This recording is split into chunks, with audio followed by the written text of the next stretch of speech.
joint paper with Lionel Ragot from University of Paris 10.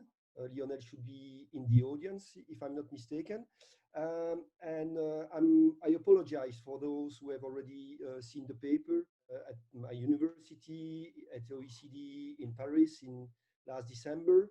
But I think that the paper has slightly changed, so there are a couple of new stuff in the presentation. So this paper is about an assessment of an immigration program that has been implemented in France to boost the enrollment of foreign students in French universities. And actually, we do a policy evaluation of that program in order to shed light on how immigration policy for this type of immigrants, so foreign students, can be implemented to increase the enrollment of these foreign students. And of course, this is related to the fact that countries are competing to attract foreign students and the best foreign students. For these countries, for universities, of course, for many universities, this is something which is important. In many countries, like English-speaking countries, foreign education has become a real industry. But also for countries, it's really important to attract these foreign students, to educate them, and to try to retain them as workers in the domestic country. And this might be seen as an alternative strategy to the brain drain strategy. So to try to attract highly skilled workers at destination. So basically, in this paper, we ask a key question: how can governments favor the enrollment of these foreign students in their domestic universities? I want to clarify that by talking about policies, I'm going to focus on one type of policy. So you have different types of policies that can be implemented. And in fact, if we want to do some categories of policies, we can talk about policies after graduation, during studies, and before enrollment.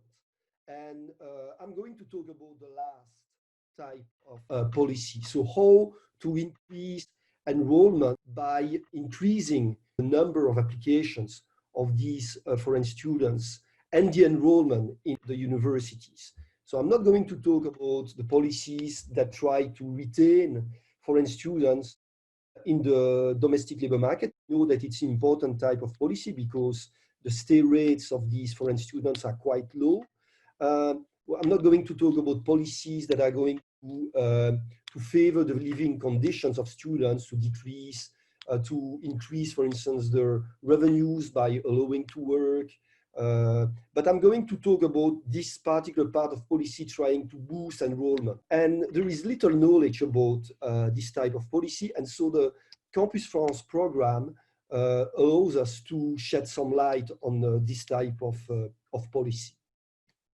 So very quickly, we can connect to important literature on the immigration of foreign students. It has been there has been a huge increase in the number of papers that have tried to look at the determinants of these immigration of students and to try to look at variables that are going to increase, for instance, attractiveness of countries of destination in terms of foreign education, like the level of tuition fees, the cost of living, the quality of university networks, and so on and so on.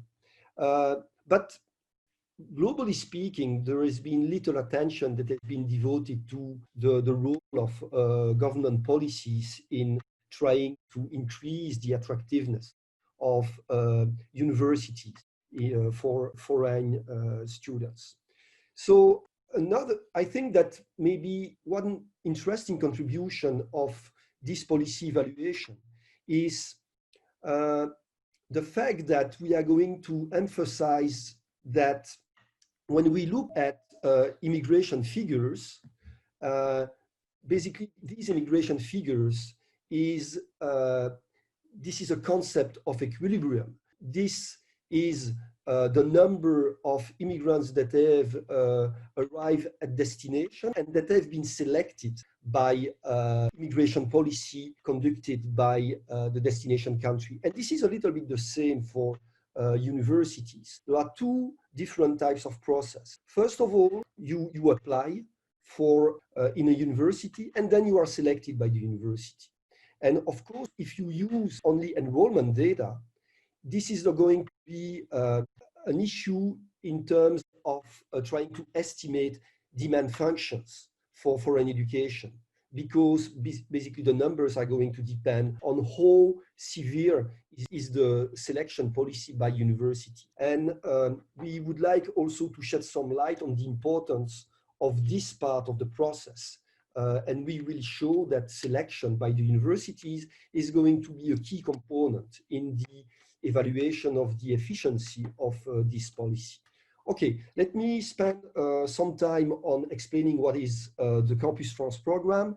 To start with, I think that strictly speaking, the program is not called Campus France, it is called Études en France.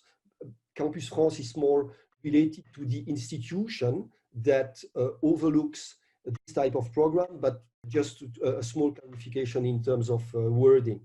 So the Campus France policy was part of a big immigration reform that was conducted under the government of Nicolas Sarkozy in 2006. It was called Chosen Immigration. And the goal of this immigration reform was to favor more skilled immigration in France. And one intermediate goal that was pursued by this policy was to increase the intake of foreign students in French universities, with the idea that these students would stay in the French labor market. And it was this part of the program that we are going to look at, which is called Campus France.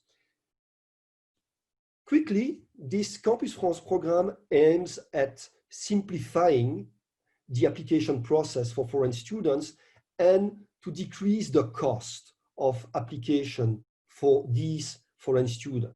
It has also another component that if you are selected, it's also going to lead to a decrease in the cost of getting the visa.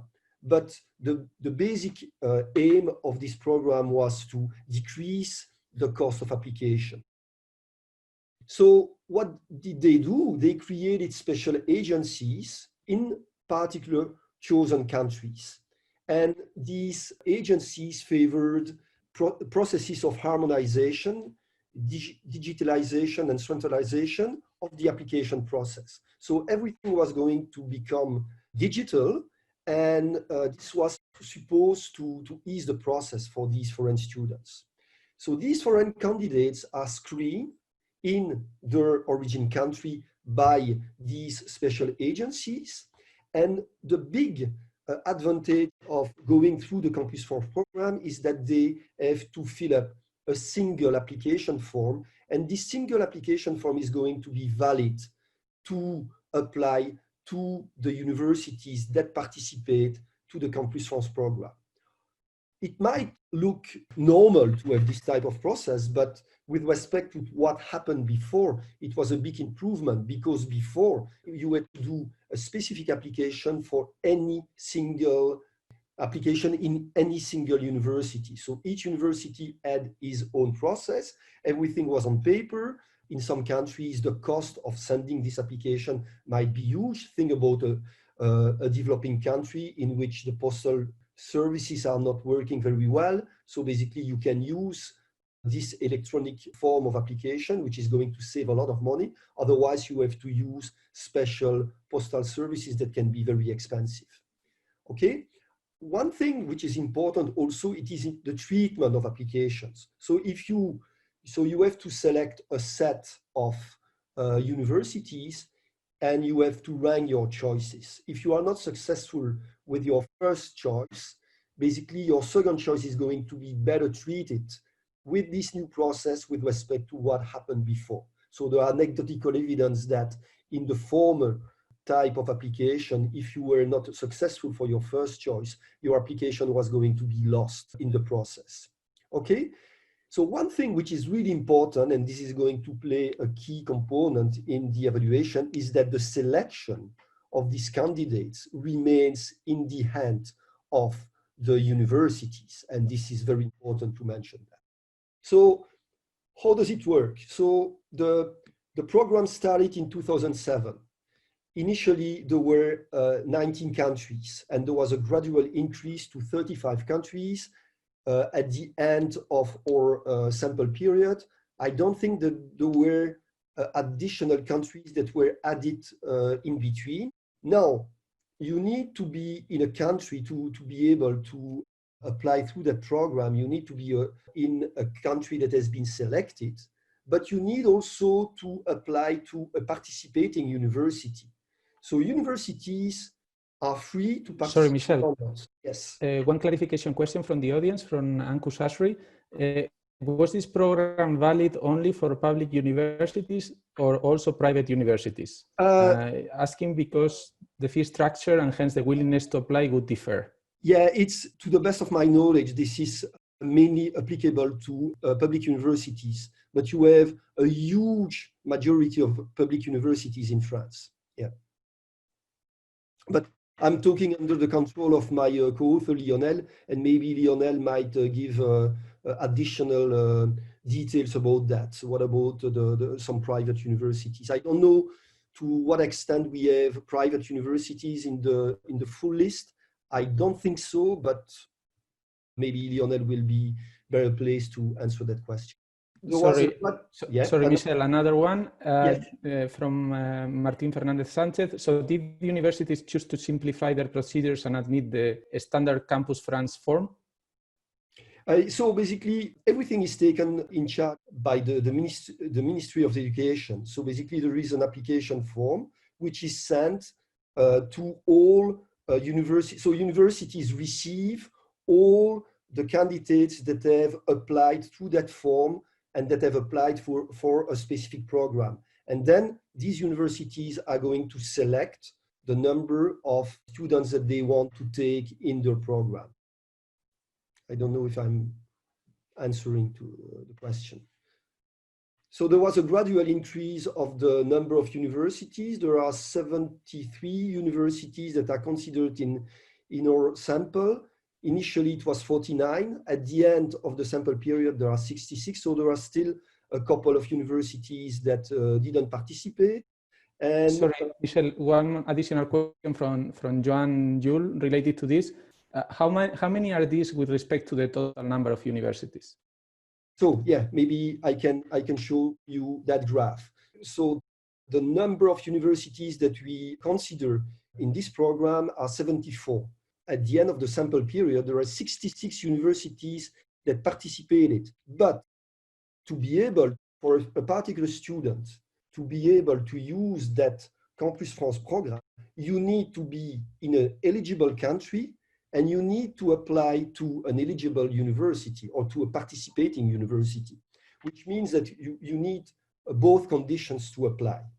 And this graph is going to summarize a little bit what is going on. So you have actually in blue the number of countries. So at the end of the day, we had a little bit more than 30 countries. You had a majority of universities. I'm going to talk about the particular French system, which are the grandes écoles. The grandes écoles do not participate to that program. They have their own Campus France program. Okay, so the grandes écoles are not in our analysis. Then you have actually the proportion of migration corridors in gray, which means the number of corridors that can use the Campus France program, okay? So from one particular country to one particular participating university. And in yellow, you have the proportion of the foreign students that are represented in these eligible corridors, okay? I hope that it clarifies a little bit the question. So this is the graph in numbers. And this is the map of the countries that have been selected. So to understand this map, the color of the country gives you the proportion of foreign students that are coming from that country in the total enrollment of foreign students in France. And the border of these countries in red are the participating countries to the Campus France program, and in blue are the non-participating countries, so the countries that were not selected. So only students coming from the countries, the red borders, can apply to this Campus France program. Okay, so why does it require evaluation? First of all, the program is very costly. You need to create special agencies. You need to put some staff to do this information and selection in the origin country. One thing which is important is that, as I said, enrollment is observed at equilibrium. So it is the result of matching between application and selection by universities. So we know we can expect that the Campus France program is going to boost applications, and basically anecdotal evidence suggests that it is really the case. In some origin countries that were selected in the Campus France program, it was reported that the applications, the number of applications was increased by 4 or 5, at the point that some embassies had to say we are going to stop some publicity about this Campus France program because we are overwhelmed by applications. But what we don't know is how these applications are going to translate in terms of enrollment. And this is the role of universities. And universities can, of course, increase selection. And they can increase selection basically for 2 reasons, maybe other reasons. But first of all, capacity constraints. So the number of slots in each program is given. And so you have capacity constraints, but also preferences for small numbers. And for instance, we might expect that, for instance, some particular universities that are going to put more emphasis on research are going to give preference to small numbers and are going to increase selection. So at the end of the day, we don't know how it's going to translate in terms of enrollment. And this is one of the main purpose of this evaluation of the program. So, as I said, we are working on a small theoretical model that is going to be used to have implications in terms of enrollment.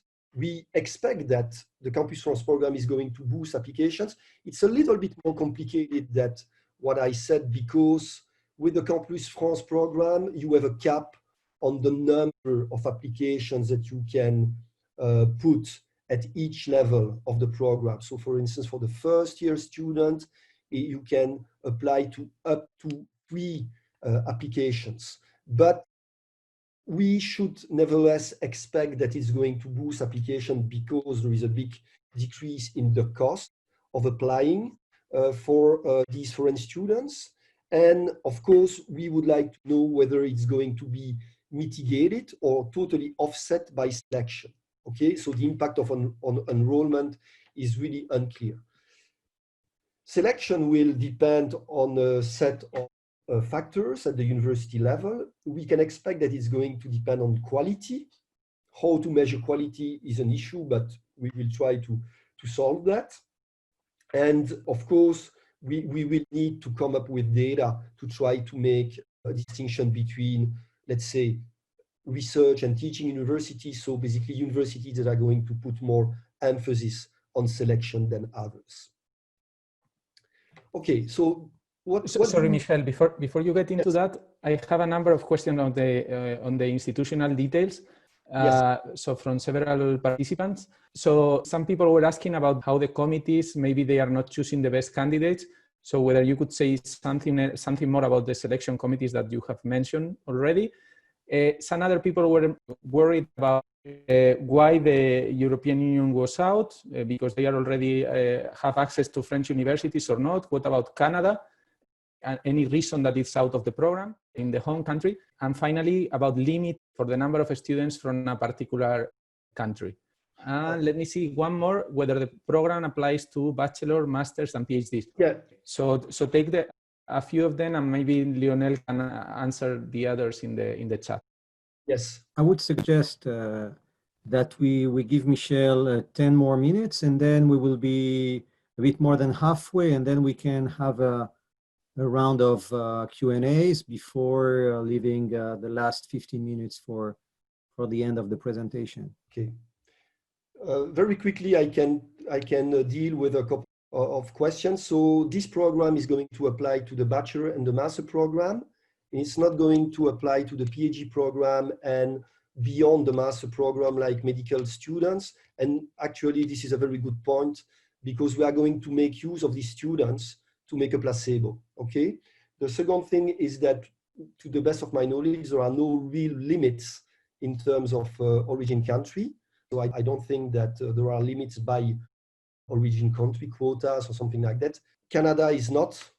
Canada joined the Campus France program for 1 year and then it left the Campus France program, so they do not use this program. The EU, they are not subject to the Campus France program because they had an application process that is similar to the native students of France. And about the selection committees, I'm not totally sure how I can reply to that. So maybe I can leave that for the discussion, but yeah. So what we use is a Diff-in-Diff-in-Diff model. So there are 4 dimensions in the key dependent variable that we are going to use. So we are going to use the number of foreign students coming from country I to university J by level of study L. So there are 5 levels of study, so 3 years of bachelor and 2 years of master at time T.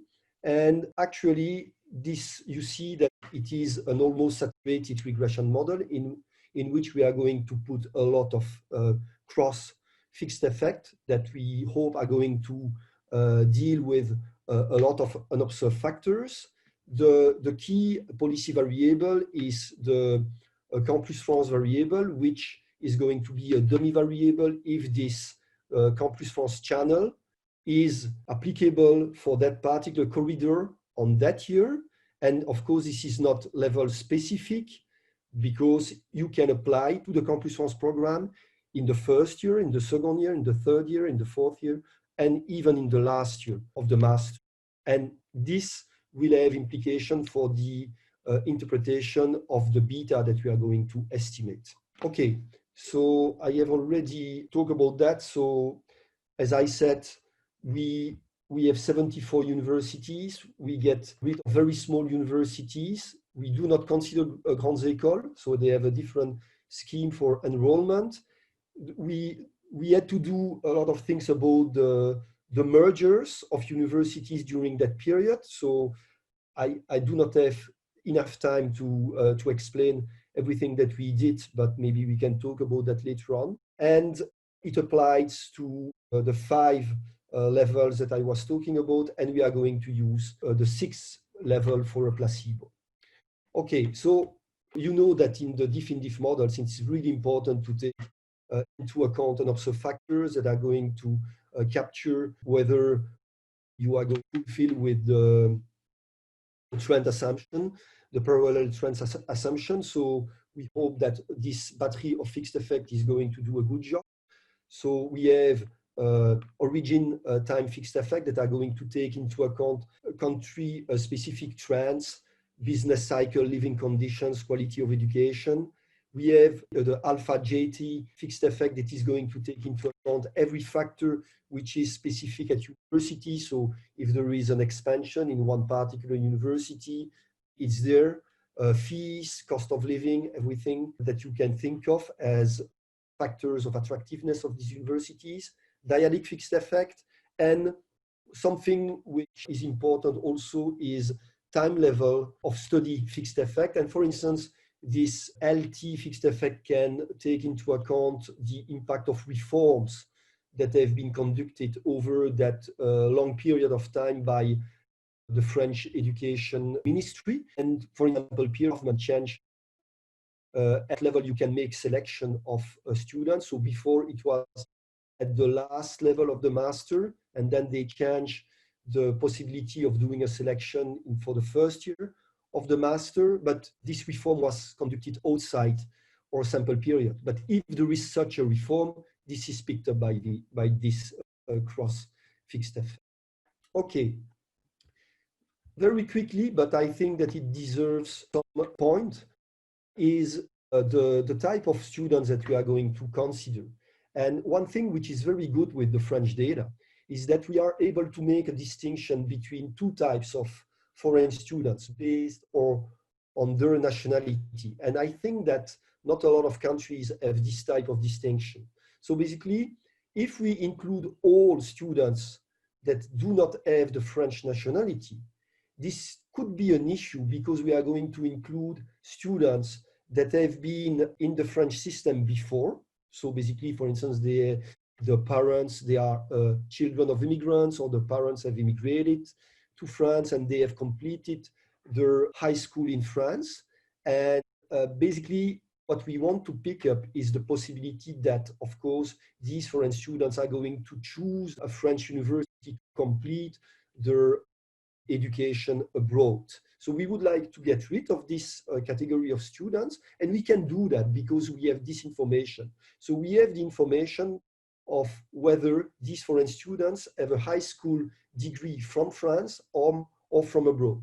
And if we look at that, we can get rid of basically what we called fake foreign students. So these foreign students that have a French high school degree. And you see that over the period of time, this represents a significant share of the foreign students. So not taking into account that could lead to a massive overestimation of the number of foreign students in France, foreign students being defined by students in international mobility coming to French universities for the sake of completing their foreign education. Okay. Now, benchmark results. So the first thing that we are going to look at is the impact of this program on enrollment. And this is the benchmark estimation that we have done. So with different types of model in terms of battery of fixed effect that we have included, two estimation methods, scaled OLS and Poisson. But we have quite converging result in terms of the quantification of the impact of Campus France program on enrollment. We find that on average, the Campus France program increased the enrollment of foreign students by 8%. Okay, this is pretty robust, but I'm going to talk about what does it mean, this 8%. So this 8% should be taken with caution because it's a medium run effect. Why is it a medium run effect? Is that when you apply to the Campus France program and you are admitted in a French university, suppose that you come on the first year, your first year of the bachelor, then while you have succeeded in the first year, you are going to be treated like a native student. And of course, you can stay in the French university, in this French university, or in the French university system for 5 years. Of course, you can leave before. Of course, you can arrive not during the first year, but you can arrive, for instance, in the third year or in the fourth year. So, but you see that it's very likely that it's going to be much more than 1 year, but we don't know exactly how many years this effect is going to last. It's why we talk about a medium run effect. Okay, this is due to this particularity of this program. Now, I was talking about the level of study, and very good question. I mean, this Campus France program is not applicable to students beyond the master and, so for instance, PhD students. So what we did is that we ran the similar model only for that level of study with these students. And of course, we shouldn't see any effect of this Campus France program. It's exactly what we get. So we are more or less confident that this Campus France program is that what we have picked up makes sense from that point of view. Okay, so this is the average effect on enrollment. But now, as I said, what is really important is also the selection part of the program. So the universities remain in the control of the selection of candidates. And we might think that, of course, the severity of this selection process is going to depend on whether this university is going to be more a research university or a university that is going to put more emphasis on research. So what we do is that we are going to look at heterogeneous effect using the Shanghai ranking of the French universities as a measure of quality, okay? The idea is that maybe we can find that universities that are better ranked in this Shanghai ranking are going to select more, so there will be an offsetting effect of this average effect by these universities. And in this table, it's what we find for universities that belong to the top 100 or 150. So you see that basically the effect of the Campus France program is mitigated or totally offset for universities that are going to be ranked in this Shanghai ranking.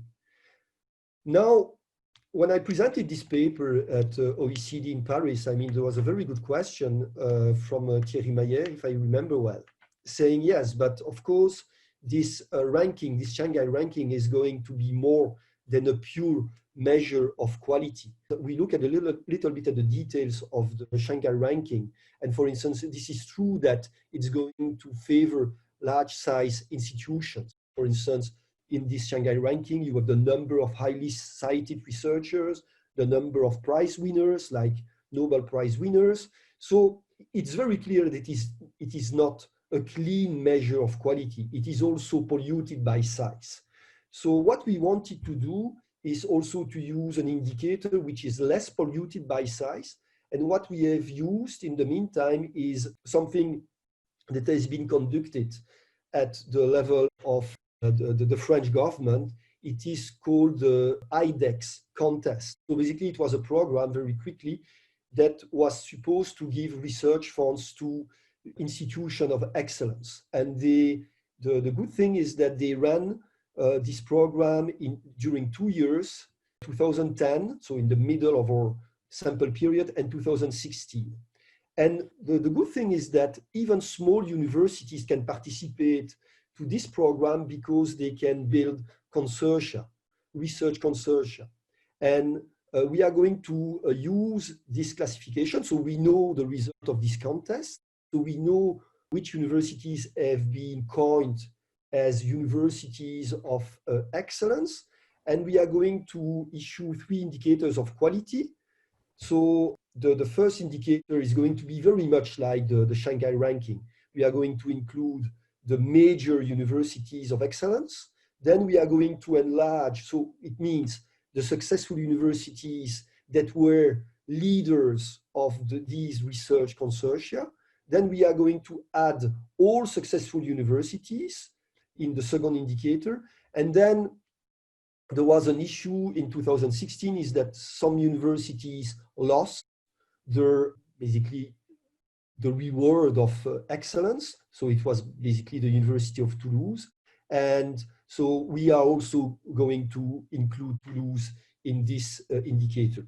Okay, so what we find is that we have a similar effect when we capture quality by these indicators. So basically the universities that were included in these IDEX indicators have an offsetting effect by selection of the enrollment of students, the average enrollment of students by Campus France. So I'm going to. So now, if we want to make sense of the result that we have, we need to talk about how we can interpret the source of this increase of foreign students in terms of enrollment. And there are basically three possibilities why universities were able to increase the intake of these foreign students. The first possibility is simply that they had unused capacities in these French universities, especially those outside the Shanghai ranking, and they were able to host additional foreign students. Another possibility is that they had binding capacity constraint, but there was a crowding out effect on native students. and it's going to talk to a literature that has addressed that issue. And the last possibility is that there was a crowding out effect, but between types of foreign students. So basically a crowding out effect of foreign students coming through the Campus France program that were going to crowd out students that were coming through the traditional channel. So for instance, students coming from the non-selected countries. So we look at possibility 2 and 3, and if we do not find evidence of 2 and 3, we interpret the first possibility, the residual possibility, as the most likely one. So the second one is the crowding out effect on native students, and it is connected to an existing literature. Georges Borjas has written on that. There was also so on US students, and he found crowding in effects, but also crowding out effects on subpopulation of native students. Machin and Murphy addressed the same type of issue for the UK. They found crowding in effect on master students in British universities. One thing is that in these countries you have a financial channel, because these foreign students are going to pay higher fees than native students. It is not the case in French universities.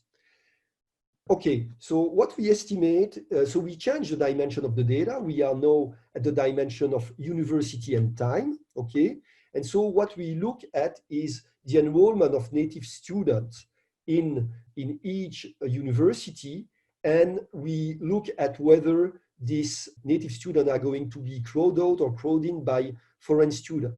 Of course, we know that there is a huge endogeneity issue if you estimate that, because foreign students and native students are going to be attracted by some similar unobservable factors, like unobserved quality, amenities, and so on and so on. So we need to find a solution to this endogeneity issue. But the good news is that the Campus France program is going to give you a possibility of instrumenting foreign students. Why? Because the Campus France program is not applicable to the native students. There is still a possibility, for instance, that the Campus France program is going to be correlated with factors that are going to attract foreign students and native students. So, and of course, it pertains to the strategy that could be followed by universities. So it could be that universities are going to join the Campus France program because they have a specific program at the same time. And we try to account for these possible strategies. And two strategies. First, mergers. So it could be that because I'm going to merge with another university, I'm going to join Campus France, the Campus France program. And native students are going to be attracted by larger universities. It's also the inclusion of the creation of new master programs. So it could be that because I'm going to create new master programs, I'm going to join the Campus France program, and these additional master programs are going to attract natives. So we account for that to make sure that the instrument is not going to be, exclusion restriction is not going to be invalidated by these factors. So we use two types of instruments. One is whether the university participated to the Campus France program on that particular year. And remember that there was a gradual increase in the number of countries that could join the program. So it means that it depends on the number of selected countries. And so basically we can use a second instrument, which is going to give the number of the proportion of origin countries that this university can interact with on that particular year. So this is the result. And what we find is that we find evidence of a crowding in effect. So basically we find an effect that shows that higher numbers of foreign students are going to go in line with higher number of native students. And this is a finding which is in line with the existing literature, except that here we can get rid of the financial channel. So we need to make sense of what this positive coefficient is going to mean in terms of theoretical channel. So we have to think about that. And then you can see that basically the instrument is quite, I guess, convincing in terms of the strength of the instrument, both in the DOLS and the Poisson estimations. Final part, and this is, I think, the weakest part of of my presentation, is this possibility of crowding out between foreign students, meaning foreign students are going to come through the Campus France program, are going to crowd out foreign students that come under the traditional channel. So basically what we do is that we change once again the dimension of the data. Why is it the case? Because we need to pick up the level of study for which there is a possibility of selection of, no, sorry, for foreign students, you can be selected at any level. Yeah, it's confusing what I'm saying. What I failed to say is that in the previous analysis, it was specific to the level in which you could select native students. So it was the last year of the master. But for this particular part of the analysis, we can include all the levels of study. And basically, we just run a very naive regression. We regress the number of students coming through the traditional channel on the number of students coming through the Campus France program, okay, by university, okay, and then the beta would tell you if there is a crowding in or a crowding out effect. This is the weakest part because we do not have a solution to the endogeneity issue, because of course on the right hand side of the equation we have only students that came through the Campus France program. So this Campus France instrument that we created doesn't make sense. Okay, but so it's what I want to say is that these results should be more indicative of some correlation than of some causal impact in terms of crowding out or crowding in. But what we find is a crowding in as well. So to wrap up a little bit, we do not have a crowding out effect between foreign students and native. We do not have a crowding out effect between Campus France foreign students and the other type of foreign students. So basically it's to a certain extent indicative that maybe the capacity of most of the French universities to increase enrollment was due to previously unused educational capacities. So they were able to expand the intake of students through unused capacities. And then I think that I'm almost there to wrap up. So basically what we find is that we find evidence that the Campus France program was successful on enrollment, successful in the sense that we have a positive effect. Now we can discuss about this 8%, which is a medium run effect. Is it a lot or not? On the one hand, it sounds quite significant, but on the other hand, I mean, the Campus France program was costly, so we didn't do a proper cost-benefit analysis, but we have a quantification at least.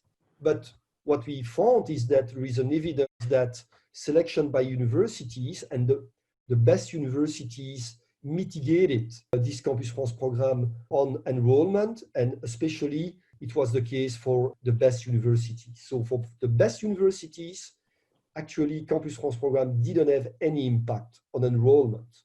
Of course, it has implication of maybe on the quality of students and so on and so on. We do not observe quality, so I know that I will have a question on that, so I want to anticipate. We do not have a measure of quality of students, of course, but of course, it has implication in terms of maybe the quality of the students.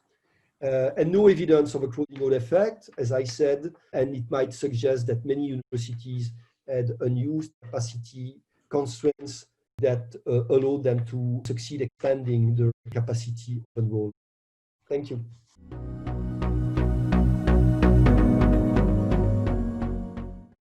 Okay, Michel, thank you. So we have about 10 minutes, maybe a bit more for questions and discussion. Simone, I will have a question, but I guess you received a request from other participants. So Yes. I'll let you allocate the rank of questions. I have a first question. Should I stop sharing my screen, Simone? It depends. If you want to go back to some of the other tables to reply, it's up to you. It depends on the question.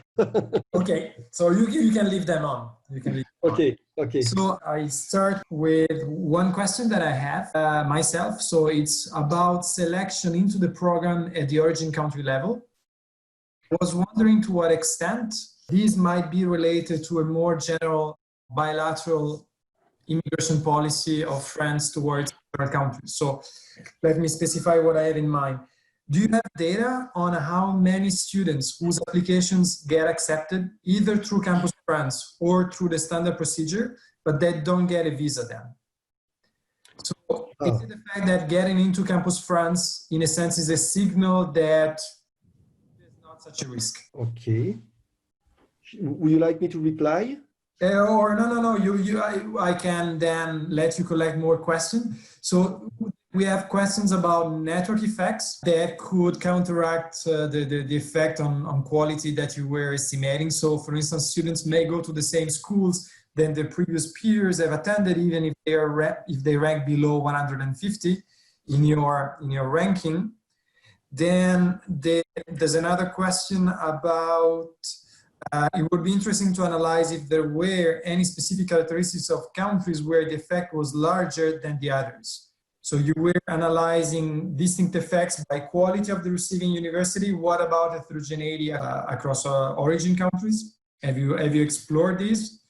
Riccardo Turati is asking, the universities belonging to the Campus France program, they cover a wide set of subjects, or they are better in some specific areas, such as math, stats, or STEM?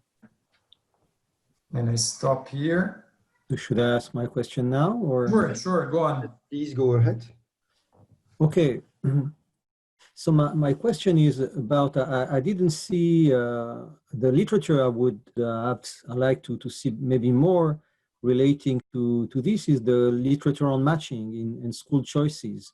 And there are examples in higher education, like matching of students to universities, interns to medical schools, and so on. And maybe the main suggestion we would want to make in terms of evaluation is to adopt such type of algorithmic assignment allocation of students, because there you would ask the students to rank their preferred. I understand it's maybe centralized in terms of collection of the application, but then there is no centralization. It goes independently to each university. Decisions are not centralized in any way. So I think in terms of efficiency, it would be very, very good.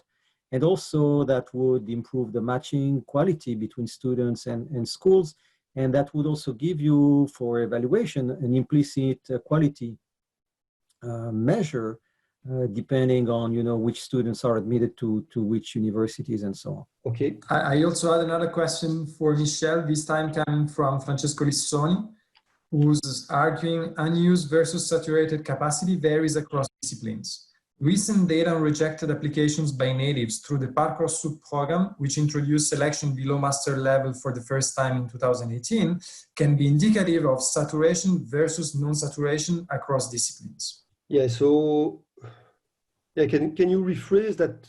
What is really the question? The question is that I think you were arguing in the presentation that given that you don't find any evidence of crowding out, there were unused hosting capacity of the universities.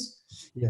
Francesco is arguing that maybe you could look at Parcoursup of whether some universities are turning down even natives who are applying as a measure of whether the capacity constraint is actually binding. Yeah. Okay, I see. Yeah, it's more a suggestion, if I understand. Yeah. Okay. Yeah, thank you. That's a very nice suggestion. Yeah, thank you. So Michel, if you can take 5 to 8 minutes, not more, to answer the questions in the order you want. Yes. So I'm okay in the order that that was used for the question. So about your question, Simone. Yes. Of course the decision to select one particular country is if I maybe I should once again talk under the control of Lionel, but it was very often an initiative also of the embassy of the origin country, because it was related. So it was the embassy of the French embassy in that particular origin country that was going to implement this program. There was a financial incentive for that embassy. They could keep part of the application fees for cultural programs and so on and so on.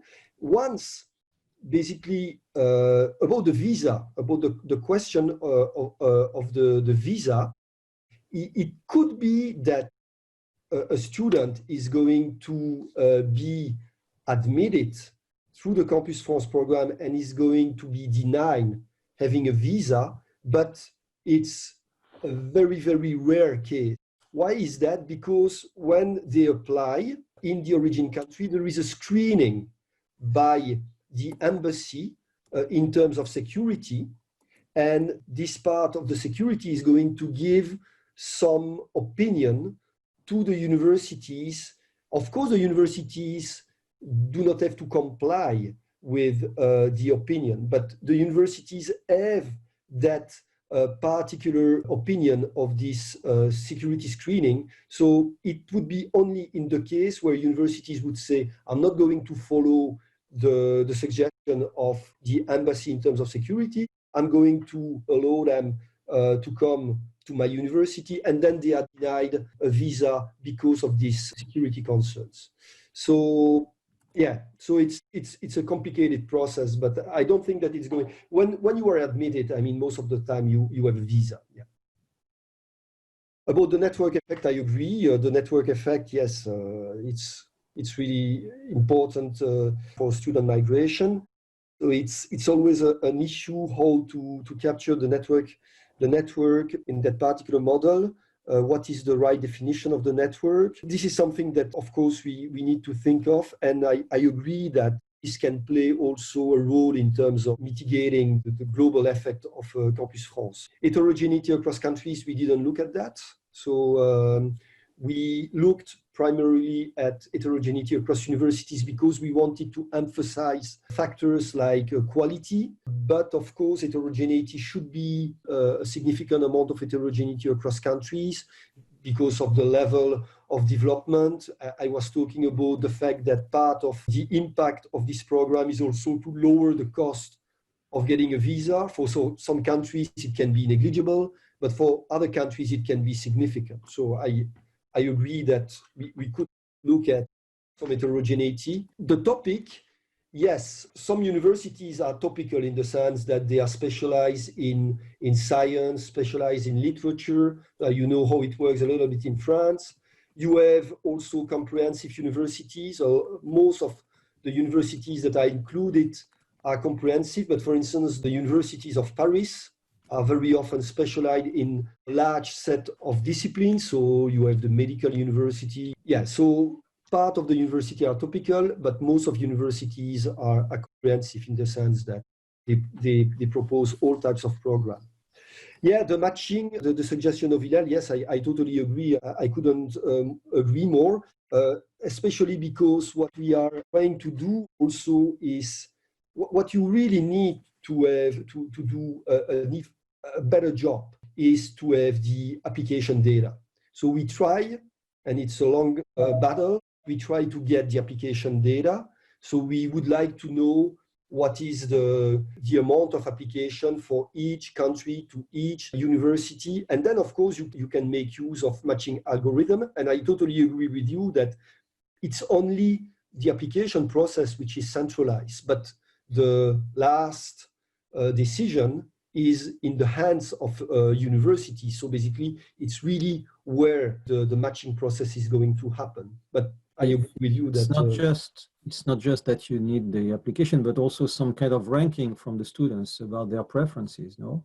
Yes. And this is not part of the application process, is it? Yeah, but you have a ranking order. It's a little bit also complicated by the fact that each student can so apply to different universities, and what will happen when, for instance, the first one is not going to be selected, you see? So I think that it's a complex process to handle, to know exactly what will be the final outcome at the individual level in terms of selection. Yeah, if we have a few more minutes, there are three participants. Yes. Pamela, Eli, and Martin who would like to ask questions. They are allowed to unmute and ask directly. Okay, let's stick to 3 minutes total for the last questions and answers. Okay. Hi, it's Pamela. So I'll try to be brief. Could you maybe say something about how like your results will be affected by Germany's increasing effort to attract high-skilled labor ever since like its law changes in 2005 and then later on 2012 to not only attract but also keep foreign students in Germany? So can you repeat exactly what was the reform in Germany? So in 2005 they gave access, eased the access to labor market to foreign students. That was in 2005, and in 2012, that was extended to search for a job, like instead of 12 months into 18 months, but also coincides with the introduction of the blue card. Apart from that, ever since 2005, there were a lot of efforts, especially in the Eastern European countries by Germany throughout its networking to attract skilled migrants, especially through DAAD. They had their network all over like Eastern Europe, and they try to do a lot of marketing. That's just one of the examples of the marketing initiatives of Germany to attract skilled students. And you would like me to try to understand why it's going to play a role in the efficiency, in the evaluation of the efficiency of the program? Is it what you have in mind, or? Yeah, because the pool of the people who would somehow be evaluated by these communities in the origin country might change. Yeah.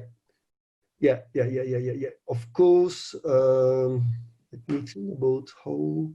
So if the access to the labor market is going to be differentiated across origin countries, well, in my estimating equation, it would be picked up by the origin time fixed effect.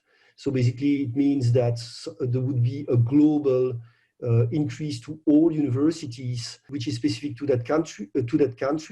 The thing is that, of course, it could also favor universities that are going to issue degrees that are more usable on the labor market.